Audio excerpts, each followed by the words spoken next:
پس بائبل میں آسمان اور زمین کا موضوع دراصل ہمیشہ خدا کی وسعت اور ہماری وسعت کے بارے میں ہے۔ اپنی وسعت کے بارے میں اچھی طرح جانتا ہوں، جیسا کہ درخت، دریا، پہاڑ وغیرہ ہیں، لیکن خدا کی وسعت کے بارے میں میری سمجھ کچھ غیر واضح ہے۔ اور بائبل میں ہمیں کچھ تشبیہات ملتی ہیں جو کہ ہمیں خدا کی وسعت کو سمجھنے میں مدد دیتی ہیں، جو کہ در حقیقت ناقابل سمجھ ہے۔ بس یہ دو بالکل مختلف طرح کی جگہیں ہیں۔ ہاں، یہ اپنی فطرت کے لحاظ سے مختلف ہیں، مگر یہاں ایک بڑی دلچسپ بات ہے کہ بائبل میں یہ وسعتیں حقیقت میں علیحدہ نہیں تھیں۔ سوچیں، یہ آسمان اور زمین دو طرح کی اطراف تھیں جو کہ آپس میں ایک ہی مقام میں مل سکتی تھیں۔ اور ہم بہت زیادہ گفتگو کرتے ہیں کہ ہم مرنے کے بعد آسمان پر چلے جائیں گے، مگر آسمان اور زمین کا آپس میں ملنا، ہم اس کے بارے میں بہت کم بات کرتے ہیں۔ جو بات عجیب ہے وہ یہ کہ بائبل کی داستان آسمان اور زمین کے ملاپ کے بارے میں ہے، اور یہ کہ ایک وقت تھا کہ آسمان اور زمین پہلے مکمل طور پر ایک تھے، لیکن پھر یہ جدا ہو گئے اور خدا انہیں دوبارہ سے پھر اکٹھا کر رہا ہے۔ بس ہم دوبارہ ابتدا کی طرف چلتے ہیں جہاں آسمان اور زمین ملے ہوئے تھے۔ ہاں، یہ یہی ہے جو کہ بائبل کا باغیدن کے بارے میں بیان ہے کہ یہ ایک ایسی جگہ تھی جہاں خدا اور انسانیت آپس میں اکٹھے رہتے تھے، اور وہاں مکمل طور پر کوئی جدائی نہ تھی، اور انسان خدا کے ساتھ حصہ دار تھے، اور وہ ایک کامل پنپنے والی دنیا کو تعمیر کر رہے تھے۔ مگر بحیثیت انسان ہم ایسے کام کرنا چاہتے ہیں جو کہ بالکل الگ ہوں، اور ایسی دنیا بنانا چاہتے ہیں جو کہ خدا سے دور ہو۔ ہاں، اب یہ دو طرح کی رہائش گاہیں ہیں، اور ان دو طرح کی جگہوں کے لیے خدا مختلف الفاظ اور محاورے استعمال کرتا ہے تاکہ ان میں صاف طور پر فرق نظر آئے۔ آپ نے کہا کہ یہ دو طرح کی وسعتیں ایک دوسرے سے مل سکتی ہیں، بتائیں کہ یہ کیسے ممکن ہے؟ ہاں، یہاں ہمیں مقدس کے بارے میں بات کرنی ہوگی، کیونکہ بائبل کے مطابق آپ کو خدا کی حضوری کا تجربہ کرنے کے لیے ایک مقدس میں جانا پڑتا ہے، اور وہاں ہی آسمان اور زمین اکٹھے ملیں گے۔ اور بائبل میں دو طرح کے مقدس ہمیں نظر آتے ہیں، ایک خیمہ جو کہ موسیٰ نے بنایا، اور دوسرا ایک بڑی مضبوط ہیکل جسے سلیمان نے تعمیر کروایا۔ اور یہ مقدس پھلدار درختوں، پھولوں، فرشتگان کی تصویروں اور تمام طرح کے سونے اور جواہرات سے آراستہ تھیں، اور یہ اس لیے ایسے آراستہ کی گئی تھیں کہ آپ محسوس کر سکیں کہ آپ واپس باغ میں جا رہے ہیں، اور اس مقدس کے درمیان میں پاک ترین مقام تھا جو کہ خدا کی حضوری کی جگہ تھی۔ اب ہم دوبارہ خدا کے ساتھ ہو سکتے ہیں۔ ذرا رکیں، کیونکہ یہ مقدس کچھ مشکل بھی پیدا کرتا ہے، کیونکہ خدا کی حضوری کی جگہ اس کی کاملیت، پاکیزگی، انصاف اور خوبصورتی سے بھرپور تھی، جبکہ انسان کی جگہ نتیجے کے طور پر گناہ، بے انصافی اور بدصورتی سے بھرپور تھی۔ پھر یہ دونوں جگہیں جو کہ ایک دوسرے سے بالکل مختلف اور متضاد تھیں، کیسے ساتھ مل سکتی تھیں؟ یہ جانوروں کی قربانیوں سے ہونا تھا۔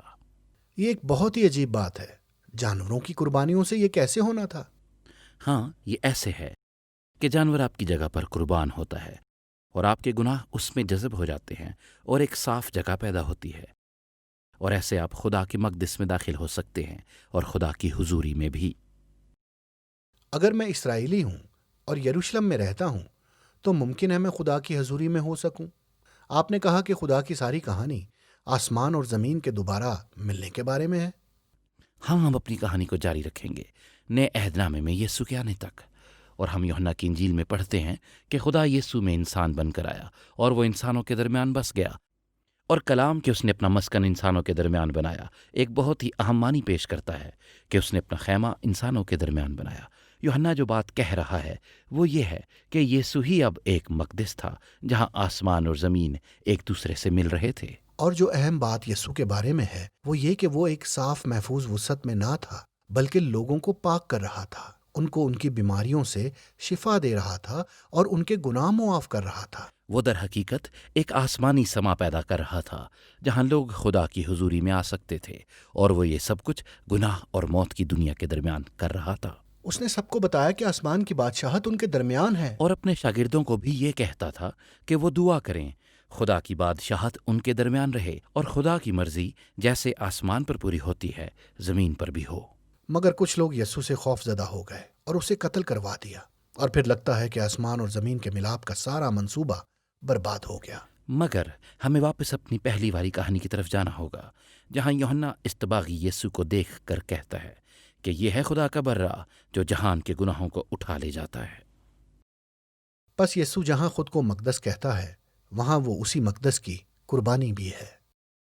ہاں، صلیب ہی وہ جگہ ہے جہاں یسوع گناہوں کو اپنے اندر جذب کرتا ہے اور ایک پاکیزگی کی جگہ پیدا کرتا ہے جو کہ جانوروں کی قربانی کی طرح محدود نہیں ہے، اور یسوع کی قربانی میں ہی وہ قدرت ہے کہ آسمان اور زمین کے ملاپ کو آپس میں ملاتا جا رہا ہے۔ اوہ، یہ بہت ہی بڑی بات ہے، لیکن اب میرے ذہن میں ایک بڑا سوال ہے کہ جب میں مر جاؤں گا تو کیا ہوگا؟ کیا میں اس جگہ میں داخل ہو جاؤں گا جہاں یسوع ہے؟ ہاں، نئے عہد نامے میں کچھ جگہوں میں ایسا نظر آتا ہے کہ مرنے کے بعد مسیحی آسمان میں یسوع کے ساتھ ہوں گے، مگر بائبل کا صرف یہ مقصد نہ ہے۔ مقصد یہ کہ آسمان اور زمین یسوع میں کیسے دوبارہ سے ایک ہوں گے اور ایک دن مکمل طور پر اکٹھے کیے جائیں گے جب یسوع دوبارہ واپس آئے گا۔ مکاشفہ کی کتاب میں ہمیں بڑی خوبصورت تصویر ملتی ہے کہ کیسے باغ عدن ایک شہر کی شکل میں آ کر ایک تخلیق نو کی شکل میں انسان کی تاریخ کو چھٹکارا دے کر گناہ اور موت کے دور کا خاتمہ کرے گا، اور ایک بار پھر خدا کی وسعت اور انسان کی وسعت اکٹھے ہو جائیں گے۔